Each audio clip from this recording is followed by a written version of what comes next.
Right, so we're going to continue with our foundation series today, looking at some of the core beliefs and values that really shape how we do church and why we do certain things the way we do. And they inform what we do, what you see above the waterline as Riverside. As ever, if you missed any talks, you can catch them up on our YouTube channel. I do encourage you to catch them up because then you're in step with what we're doing on a Sunday morning. So we'll start off with this. When a charity is founded, like Riverside was founded many, many years ago, as you know, as Tankerton Evangelical Church. We've looked at the history of that. When a charity is founded, it has to declare its charitable objectives. And if the Charity Commission is happy with those objectives, then it will grant it charity status. And so way back in the midst of time, this church was founded with a set of charitable objectives. I want to quickly look at those today as we start this talk. The first one, you won't be surprised to know, is to advance the gospel. So the first objective this church has is to advance the gospel. We've taken that phrase and we've interpreted like this. We want to create spaces and opportunities for people to encounter the good news of Jesus and his transforming presence. And so our primary objective as a church is to bring people into contact with the goodness of God. We sang about that this morning, and we want people to encounter the goodness of Jesus. So we're a Jesus-centric church. We gather around the person of Jesus. He's our inspiration. He's our guidance. He's our model. And he's the one, by his Spirit, who brings transformation into our lives. And we believe that he's good news. We believe he's good news for everyone. So we try and do church in a way that expresses that good news. It was great to take Sean Pout, the guy who played for us on Friday, round the building with his partner and show him what we do. And his mind was blown, really. But okay, so this is the church and this is what churches do. And it really demonstrated to him how Riverside is good news for the area and for the community. So that's our first charitable objective. Our second one is to improve life. Improve life. And we've defined this as equipping and supporting people to do life well. So we want to do church in a way that equips and supports people to do life well and to live life to fullness, because that's what Jesus promised to do, to bring us into life in all its fullness. So anything we can do that helps people flourish, that gives people the tools or equips them or helps them heal, helps them grow, helps them into authentic community and relationship, that's a core part of why we're founded as a church, to help people do life well. And then to take that and make a positive impact on the world as they go out from Riverside and really live lives well in the places that we're called to live. Our third charitable objective is to bring relief. So for us, we've defined this as bringing practical and spiritual relief to the vulnerable and those in need. And so we want to help people whenever we can, spiritually, practically, emotionally. We want to bring help to people in whatever way we can, particularly those who are vulnerable and needy. And that's why we major on compassion projects within Riverside, things like Grow Baby and Pantry and Holiday Hunger, and all wrapped up. All these are expressions of this core objective in our foundations that says we want to help bring relief to those in need. So those are three objectives that are formally registered with the Charity Commission. They're in our kind of initial governing documents when the charity was created many, many decades ago. But we've added a fourth one, and this is an informal one that we've added that doesn't sit with the Charity Commission, but we believe is important. And we say, do things well. We think that's a really important thing to do as a church, because if we do things well, if we try and do our best and give our best, then we're really honouring God as an organisation. In his letter to the Colossians, the Apostle Paul encourages us by saying these words. He says, whatever you do, work at it with all your heart as working for the Lord.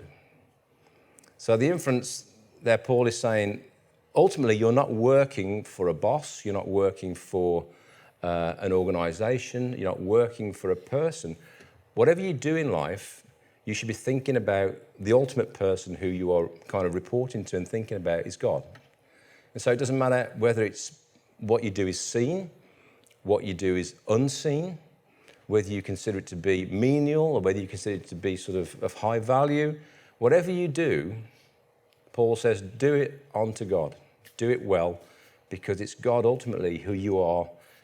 Well, essentially, it's God who you're expressing on earth through the way you live your life and the way you do your life.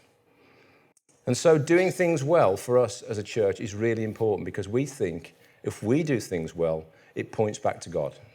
It points to a God who is good, who wants things to be done well, who enjoys things to be expressed in their fullness of their potential. So we try and do things well. And that goes through the whole organisation of Riverside. Even from the, sourcing the chairs that you're sitting on to make sure they're comfortable and sturdy and won't collapse and will last. Even things as simple as a chair, we look to try and do things well because we want to ensure that you have a good experience when you come into church and you have to park yourself there and listen to me. So throughout the organisation, we want to try and do things well because we believe it points back to the goodness of God. It expresses who he is. It's a great witness to God. It's a great witness to God's goodness and God's heart. And I think sometimes when people go into church and things are a bit shabby, a bit dilapidated, a bit sort of down at heel, that's the impression they get of God. God's a bit sort of hard up, God's sort of struggling, God's on the decline. And so we want to make sure that we do things well and do things simply because we believe it's a great witness to who God is and that God's alive today and dynamic. And I mentioned there our ethos is to bring our best and to do our best. That's part of who we are as an organisation. And so these guys who played for you this morning are bringing their best. They're doing their best. They're practicing hard. They're investing in equipment themselves. They're spending time, energy and money, meaning that when they play for you, they're bringing their best to God and they're bringing their best to you. And that's, again, an expression of trying to do things well. In that verse there, the Apostle Paul says, do something working at it with all our hearts. And the phrase there just simply means wholeheartedly. Whatever you do it wholeheartedly. Don't have partial buy-in. Don't, just do it in kind of an ad hoc way. Make sure you're fully committed to it with all your heart. And being wholehearted as a church helps us fulfill those first three objectives. We want to wholeheartedly advance the gospel. We want to wholeheartedly improve people's lives. We want to wholeheartedly bring relief. We approach these things with all of our hearts, trying to do the best we can do. Trying to bring things to the best of our ability, trying to bring things to the best of our quality. And hopefully, that's been your experience at Riverside, that we do things well. We do good coffee, we do good food. Jackie's been making jokes about the camping trip, but the food will be fantastic, I know it will, because it will be done to the best of our ability. Now, to do things well, we need two key things. The first one is we need people. Apostle Peter says this. He says, each of you should use whatever gift you have received to serve others as faithful stewards of God's grace in its various forms. And so Peter reminds us that we all have different gifts. We all have unique talents. We all have unique abilities. And Peter says that the trick is to basically use what you have to serve God and to serve one another. You're all uniquely positioned with the different things that God has stewarded with you. And that word there that he uses, steward, simply means to distribute. It means distribute what God's given you to people around you, to serve them. So our job isn't to hang on to what God's given us or to hang on to our gifts and our talents and kind of lock them away. Our job is to distribute them to bring God's love and God's goodness to the people around us. And we've got an amazing serving culture at Riverside. Most of you are involved in some way in serving, whether it's on a Sunday rota, whether it's with a compassion ministry, whether it's in the week. We have a fantastic serving value within our church. And that means we can do things well. It means we can fulfill the objectives that we're set up for. If you're part of the family, you get involved and you serve in some way, and that's fantastic because you get to meet people, you get to contribute, you get to bring about the objectives that we've talked about. The very reason we exist, you get to help those things happen. And it's so great that so many of us are involved in so many different areas of service because that lovely sense of we all pull together, we all work together, and we see the goodness of God expressed in our midst. And that's why we encourage everyone involved at Riverside to get involved in some area of service. If you haven't found your place yet, I encourage you to keep thinking about where, God, do you want me to serve? Where do you want me to contribute? Because there's this standing order to say, use the gifts that God's given you to serve others, to contribute into the life of the church, the life of the community. And when you get involved in service at Riverside, you kind of find the heartbeat of what we're about, because we want to be wholehearted about the way we do church. We don't want to be a church where a few percent of people do all of the work and the other percentage of people are just kind of spectating or watching on. We want everyone to be involved and contributing, because we believe it's scriptural, we believe it's God's way of actually putting church together. It's his idea to do church in this way. We all get to play our part. And Paul uses the analogy of a body, doesn't he, to talk about some people are like a hand, and some people are like a foot, and some are like an eye, and some are like an ear. And so we all come together to form this composite body by bringing the gifts and talents that God's given us to steward. Now, the second thing we need to do things well is money.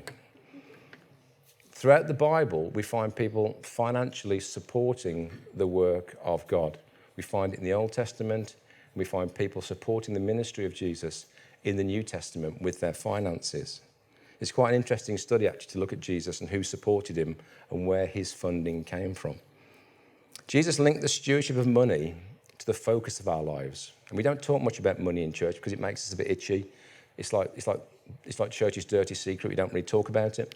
But I want to talk about it in a healthy way today, because Jesus encouraged us to think about it, because it really is important. So Jesus linked the stewardship of money to the focus of our lives. Read about this in Matthew's Gospel. He says this. He says, "Do not store up for yourselves treasures on earth where moths and vermin destroy and where thieves break in and steal. But store up for yourselves treasures in heaven where moths and vermin do not destroy and where thieves do not break in and steal. For where your treasure is, there your heart will be also. The eye is the lamp of the body. If your eyes are healthy, your whole body will be full of light. But if your eyes are unhealthy, your whole body will be full of darkness. From the light within you is darkness. How great is that darkness? No one can serve two masters. Either you will hate the one and love the other, or you'll be devoted to the one and despise the other. You cannot serve both God and money." And so I've got three interesting things that Jesus uses here to talk about money and to talk about finances. He talks about it from three different perspectives, but they're all linked. The first one is treasure. Treasure. And we can interpret that as, where are you investing? What are you investing in? Then he talked about lamps. And that really is about, where are you looking? Where is your focus? And the third one he talked about was masters. And essentially, the inference there is, who are you serving? Who are you serving? And these three different perspectives affect what we do with our money. So the first one, treasure. Jesus encourages us to invest in heaven, which we could translate as invest in the things of God, invest in the kingdom or the activity of God. He's not talking about investing in a heavenly bank. He's talking about investing in the things of God. And he suggests this for two reasons. The first reason, he says, heaven, the kingdom of God, the things of God, that's the best place to invest because it's a secure investment. You can't lose your investment if you invest in the things of God. No one can break in and steal it. No one's going to spoil it. Moths, vermin, it can't be corroded, it can't be stolen. If you're investing in God's kingdom, that's a secure place to invest. And the second reason he says to invest in the things of God is because he says this interesting phrase, where your treasure is, there your heart will be also. So where your treasure is, your heart follows. And so we could translate that as, where your money is, your heart follows. Your heart always follows your treasure, because our treasure is close to our heart. And so where we put our treasure affects where our heart affections tend towards. And Jesus encourages us to invest in the kingdom, because if you invest in the kingdom, then your heart will follow your money. Your heart will follow where you're investing. And so if you give generously to the work of God and to the things of God, then your heart will tend towards those things, because your heart will follow your money. So if you're investing in God, you're investing in church, you're investing in the kingdom, you will find your heart goes there. You'll be more predisposed to the things of God. You'll care more about church. You'll care more about the things of God. You'll care more about people, because your heart will always follow your money. Conversely, if you choose to put your money elsewhere, if you choose to invest your money in other things, then your heart will go there as well. So if you're investing, I don't know, I'm investing in a second home, I'm investing in a new car, I'm investing in a nice big holiday, your heart will tend to follow your money. The affections of your heart tend to follow your money. So Jesus says our heart always follows our treasure. And so if we invest in the kingdom, then that takes our heart towards the kingdom, towards the things of God. The second perspective Jesus talks about is lamps. It's interesting, this one. Your eyes are like lamps, he says. Where we fix our eyes also affects where our money goes. So what we tend to be looking at tends to affect where our money is heading towards. And so where your focus is will determine the direction of your life and the direction of the things that God has called you to steward. Interesting phrase here that Jesus says, if your eyes are healthy. And the word healthy in the NIV hasn't been translated very well. What it actually means in the original language is if your eyes are singly focused. If your eyes are singly focused on one thing. And so what Jesus is inferring is if you are focusing on the things of God, then that will have an impact on the rest of your life. Your eyes will be healthy, your body will be healthy, because where you're looking in the right place. Conversely, if you're not looking in the right place, that will have a negative or detrimental effect on your life, your body, as Jesus describes it, and that the impact will be you won't be necessarily focusing on the things of God, and you won't be experiencing the benefits of focusing on the things of God. It's a bit like riding a bike or driving a car. You look where you want to go. When Keely and I go out riding on our bikes, she makes the mistake of looking at the floor directly in front of her. And that's never a good idea. Because what you need to be doing when you're riding a bike is looking down the road where you want to go. That helps you stay stable, that helps you ride the bike well, and that helps you miss people that are walking towards you. And it helps you get to where you're going safely.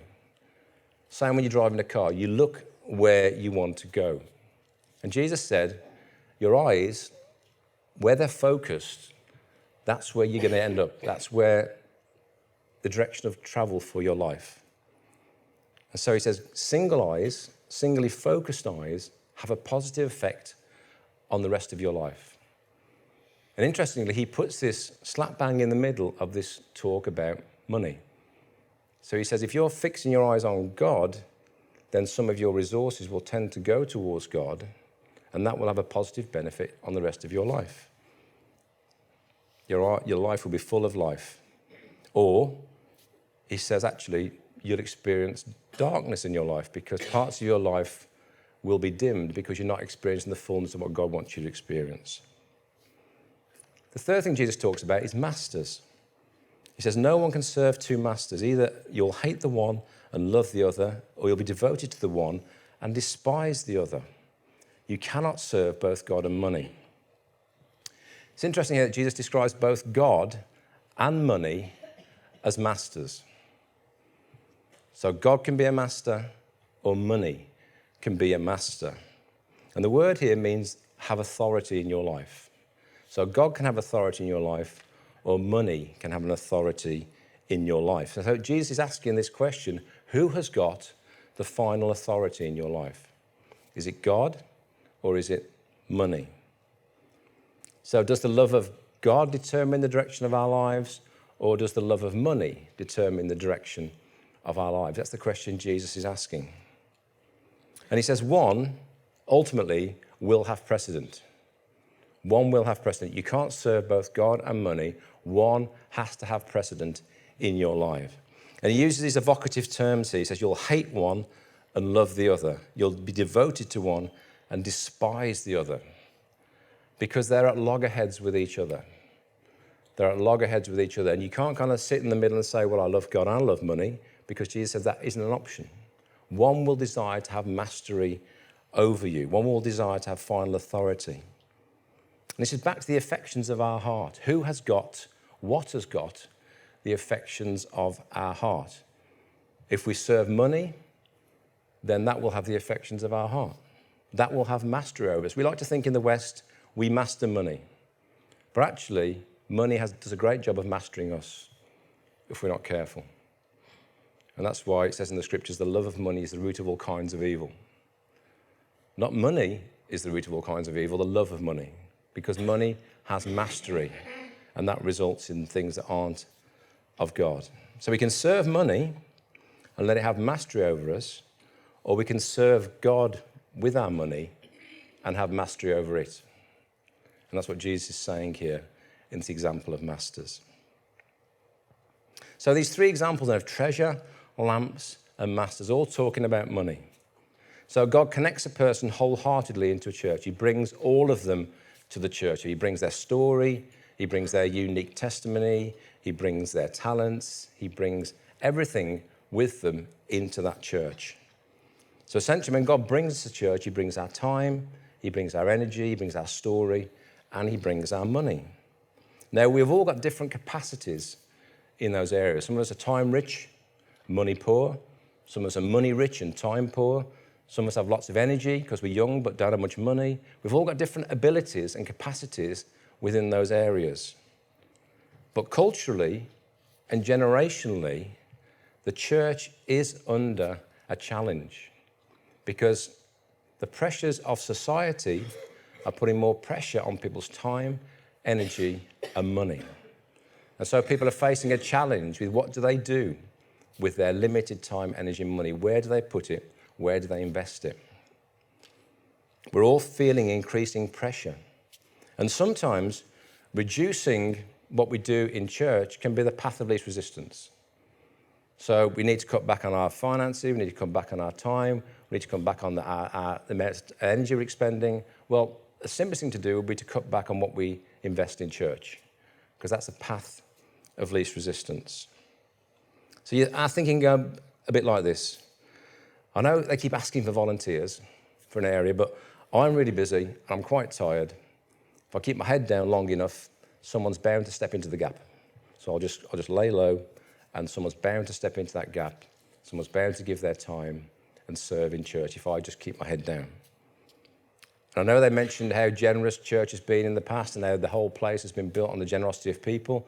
But if I just keep my head down and I'm sure somebody else will step into that gap. I'm sure somebody else is better placed to give than I am. And that's how our thinking can go. We feel the pressures upon us and we choose to kind of think, well, actually, I'm going to just duck and cover, and someone else will step into that space and do that work. Now, you might have all heard of Lee Mack's game show. It's called the 1% Club. Yeah? You like this? Yeah. So this is a quiz show that uses logic and common sense, a bit different to normal quiz shows, not just general knowledge, but essentially puzzles, brain power, to try and drill down to a single question that only 1% of the population can answer. Are you good at this? This is the 1% Club. Now, interestingly, churches that I've led or been part of have had a good core of people in what I call the 10% Club. Now, these are people that have chosen to sacrificially give 10% of their income to the life of the church. And they've given that sacrificially and they've given that generously over years, and that's enabled churches like Riverside to become established to the point of where it is today. These people have given 10% of their income. Some have given 10% of their net income, some have given 10% of their gross income, some have given more than 10% of their income. The 10% Club. Now, the idea of 10% giving comes from a passage in the Bible. It's this idea of tithing that was talked about in the Old Testament, whereby to enable the priests and the temple to exist, people will bring 10% of what they had and give that to the church. So it says this in Malachi. The prophet Malachi says this: "Bring the whole tithe into the storehouse. There may be food in my house. Test me in this, says the Lord Almighty, and see if I will not throw open the floodgates of heaven and pour out so much blessing that there will not be room enough to store it." So many people historically have taken this verse to heart, and they've faithfully and regularly and sacrificially given 10% of their income to church. Keely and I started doing this 35 years ago. 35 years ago, when we first got married, we started giving 10% of our income to church. And we've done that faithfully over the past 35 years. And in fact, we've increased now to giving around 15% of our income. So some of that goes to church and some of that goes to other things outside of church. And we've integrated that into our lives since the very early days. And I'm aware, if you're hearing this today, you think, how on earth would I integrate giving away 10% of my income? Well, I'm not. That's between you and the Lord. But for us, when we first got married, we felt this is what we should do. And so that's become an integral part of our lives. And we've done this not because we felt pressure to do it, but because we felt we wanted the affections of our heart, we wanted our investment to be within church. I genuinely believe that when I got saved, way back in time, that church was a great idea. In fact, church was a unique thing that I'd never experienced before. And we talk about church being the hope of the world because it's this tool that Jesus has organized and God has invested in to create this unique community that's like no other thing on the planet, where people can come together and find wholeness and health and authenticity, and then have this incredible impact on the communities around them. So I think when church is done well, I think it's well worth investing in to the level that some people have chosen, like us, to invest in over the years. And many people have used this 10% as a guideline for their giving. But that is getting less and less. That 10% club is getting smaller and smaller because culturally we are challenged by the pressures of life. So there's a different crowd coming through. There's a different group of people coming through now. And we have to face that challenge head on, don't we? We have to say, what are we going to do if we're going to continue to do things well? How are we going to continue to fund the things of God so we can continue to do things well? And I want to have this conversation with you because we're family. Some churches shy away from talking about money because they find it too difficult, but we're family. And I think it's really important that we, as a church, if we recognize if we want to do things well, if we want to continue to be a presence in this community, we're going to need resource. And I said to you a few times, that resource only comes from a number of places. We're working hard to make our conferencing side really pay well for us. We're about to launch a new website around our conferencing to try and draw in more customers, to make use of this fantastic space that we can rent out. But we can only do so much with the building. The rest is over to us in terms of what are we going to do with what God has called us to steward if we're part of the Riverside family. We're so privileged to have this space, aren't we? We're so privileged to have this incredible space. And everyone who comes into contact with it is blown away by it because it changes their view of what church is and how churches function. And we've been wise stewards with it. We've tried to maximize our investment. We've sold bits of the building off at the back to be able to invest in this part of the building. That's helped to fund things like our youth hub, which we just invested £100,000 in to basically witness and serve the young people in the area. And all this investment has created this fantastic place that we believe is good for everyone. Is communicating the good news of Jesus. So to face this challenge going forward, we've got things we need to do.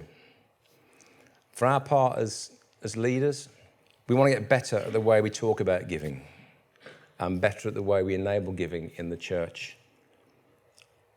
We've come to realise the whole basket thing on a Sunday is pretty awkward, isn't it? Yeah, it's pretty awkward. It feels more like an apology than a giving opportunity to me.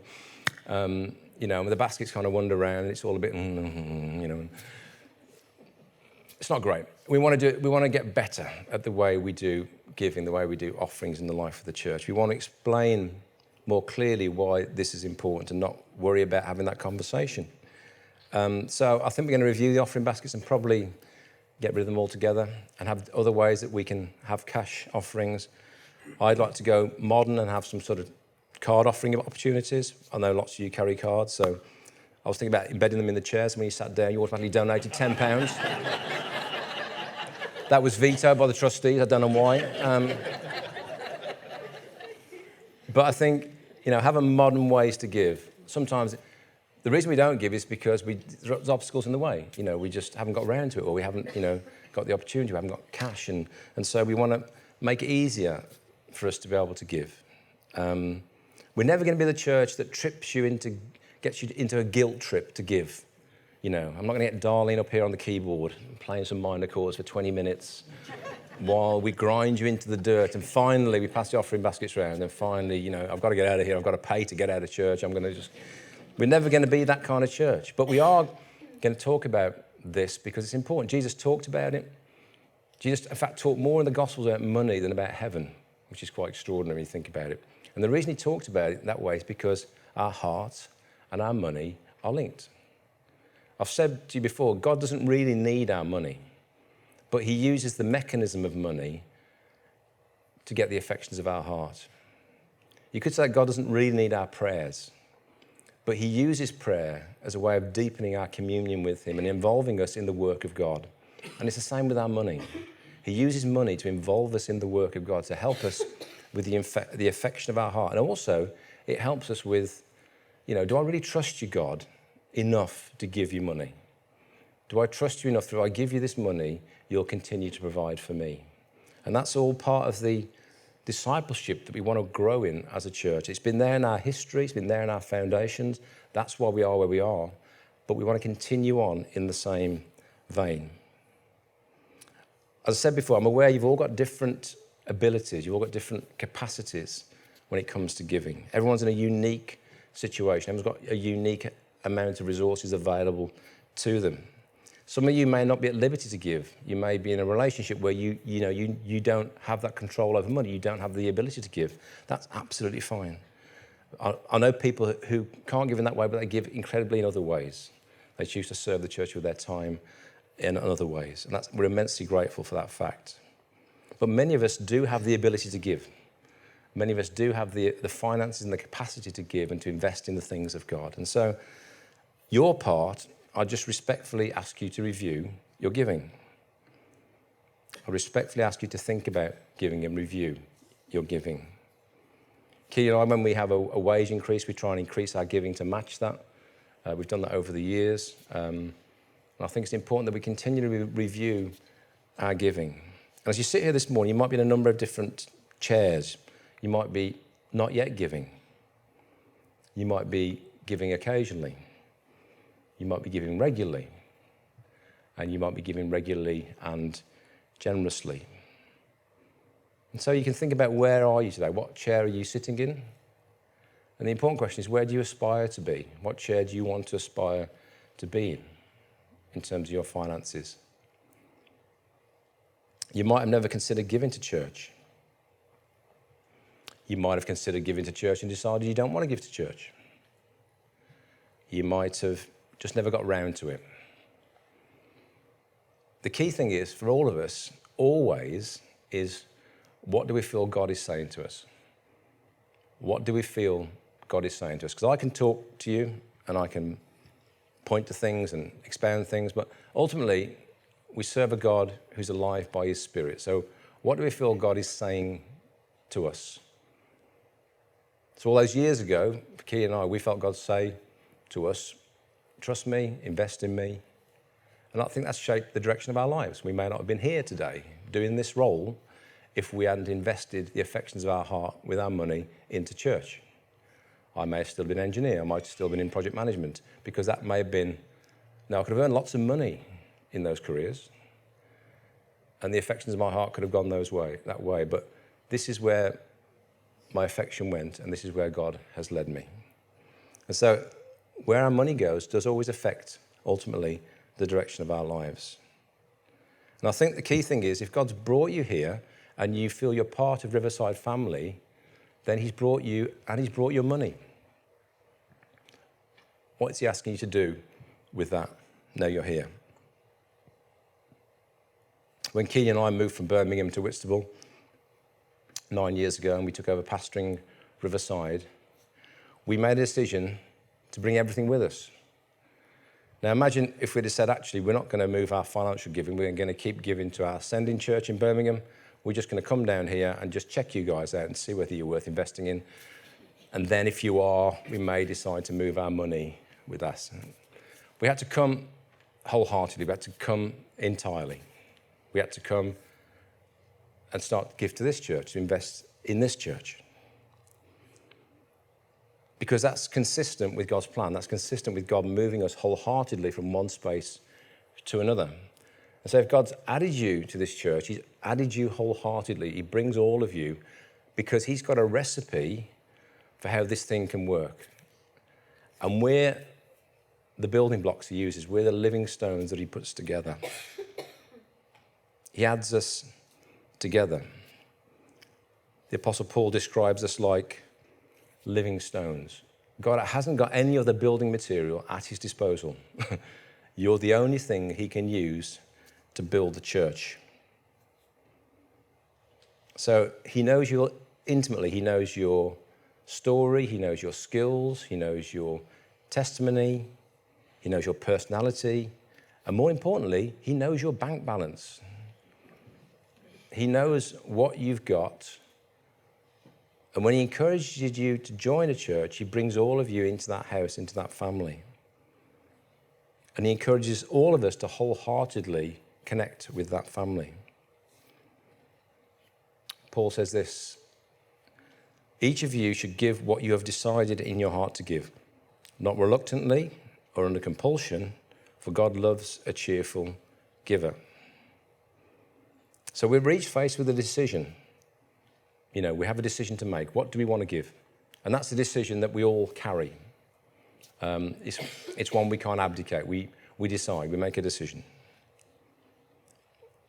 If we don't give, it's because we've decided not to give. If we do give, it's because we've decided to give. We're still making a decision.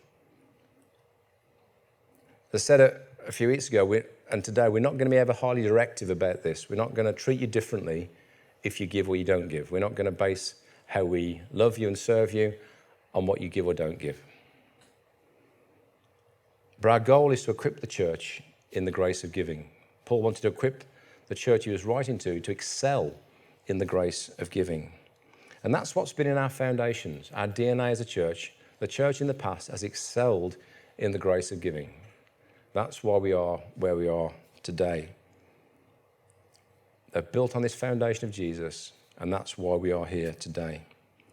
Now, you've heard a lot from me, but I'm going to invite two other folks to come and share. I've got Darlene and Rebecca who are going to come and just share a bit about from their story.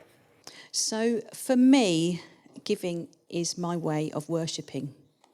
We've sung this morning, and actually it's been really fabulous to sing this morning, those songs that we've sang, where it said, God brings healing, he brings rescue, he takes us out of the storms, and he runs after us.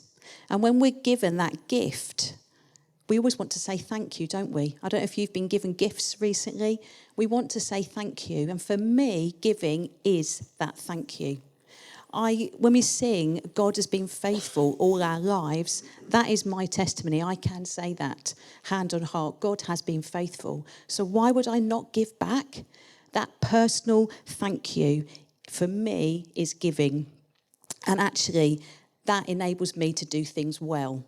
I do like to do things well, and those that know me or work with me know that I do have high expectations, and doing things well is part of that giving. I want people to feel welcome, hospitable, that there are enough biscuits, that there is cake, that there is food.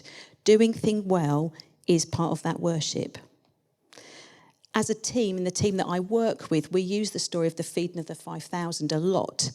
And in that story is a little boy who gives his lunch away. And if you've had children or little boys, you know they eat a lot. Their lunch is very important to them. So to have given it up was quite a big calling. And actually, from what Simon said this morning, I actually wonder how many people were asked about, has anybody got any food, but put their head down and didn't actually want to give because their lunch was important to them. But that little boy gave what he had to be blessed and multiplied, and it brought such blessing and actually abundance. I always wonder as well in that story what happened to the leftovers. 12 baskets of leftovers. I hope they went to the village below and fed all those that needed it. It is about saying thank you and doing things well. There's the feeding of the 5,000.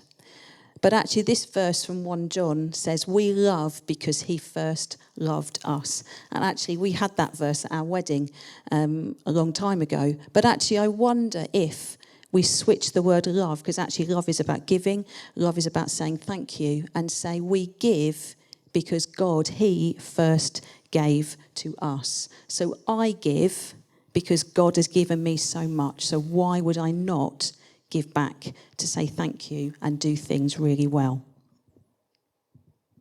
Thank you, Rebecca. So most of you will know me and some of you won't know me, but on a practical level, I'm the finance trustee of Riverside, and it is a great privilege to be in that position. I'm also in that position in my day job. I deal with finance, so I can't get away from it. And I could stand up here and I could give you facts and figures, pie charts, so you could see how the money that comes into Riverside is spent. Most of you will realise it's a big building to run, but I'm not going to do that. So I just want to give you a bit of personal story, if you like, to where I've come from. And Amy choosing that song this morning as we were in our practice just reminded me again about the goodness of God and his faithfulness. And as Rebecca has said, that has been so much my testimony. Right from very young, God has been so faithful. And so that is why I give, because it's out of the overflow of my heart. God has been good to me. I want to give back. So I also love that in this church we have real conversations, as Simon said, as family. You know, we tackle the difficult subjects. People don't like to talk about money, but I'm so glad and proud to be a trustee at Riverside where finance is talked about. And I do appreciate everybody is in a completely different circumstance. I don't know all your circumstances, but a little bit of context. When Mark and I were married with a young family, we were really poor. I had taken the decision to stop work when the girls came along because how can you work with twins? You know, I didn't really have the childcare then. But we chose very early on in our marriage to give 10% of our income. And that was really tough. It was really tough. You know, we had third-hand sofas, we had fridges that were falling apart, we did all of that. But we really believed that if we trusted God, he would provide. And as I stand here before you today, I'm testament to that. God has always provided. He has always been faithful. And that is why I love to give with a generous heart. Because I do believe, as Simon said, it's about doing things well. And actually also about, Simon referred to, you know, you give your whole self. Now, those that work with me will know that I give probably far too much and work myself ragged. But again, I believe I'm serving God ultimately. I'm not really serving my earthly boss. I'm doing it for God because I want to honour him and give back to what he's done for me. So it has always been my decision to fully trust God, and he has always shown up and pulled through. So I would encourage you, as Simon has said today, please look at what you're giving. We do need money. Let's be real. We need money to run this building, to also overflow and to bless others and to help those in need. So I would encourage you all, just look at your giving. But please don't give out of guilt. Give with an absolutely full, grateful heart. If you don't want to give, it's probably better that you don't. But give generously because you want to give. And I'll just sum up by saying my nan, when she was alive, she was probably the most generous person I know. She would always come up to me and tuck a little £10 note in my hand, and Kath and Pete will be testament to that. And I used to love the fact that she was so generous and she was able to do that. And that stayed with me, and I want to be able to do that now, not just to church, but to where there's need. I want to tuck a £10 note or tuck a £5 note into someone's hand because they need it. So I hope that, you know, you've heard as God has spoken to you. Isn't it lovely to be generous and to bless those who don't have what you have? Thank you. Thanks, guys.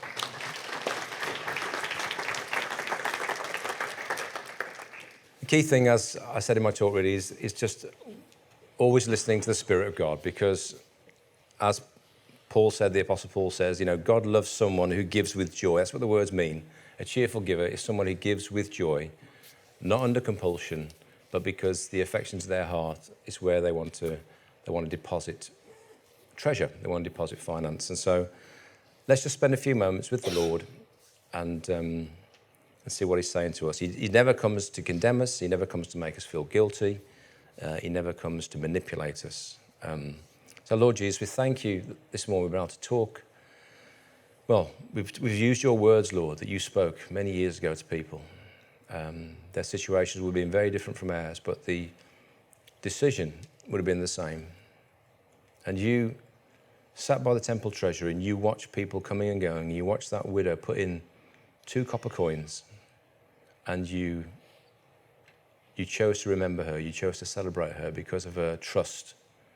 Not the amount, but the trust she placed in you by depositing that into that treasury. The affections of our heart were towards you, Lord, and that's what we want to be. We want to be people who have single eyes focused on you and the work of your kingdom. And we want to have mastery over money. We don't want money to have mastery over us. And so we sang about fear this morning, God, and I pray if any fear is tied up with our money, any fear of lack, Jesus, I pray you'd come and you'd bring your comfort and your truth. And we ask this, Jesus, in your precious, precious name. Amen.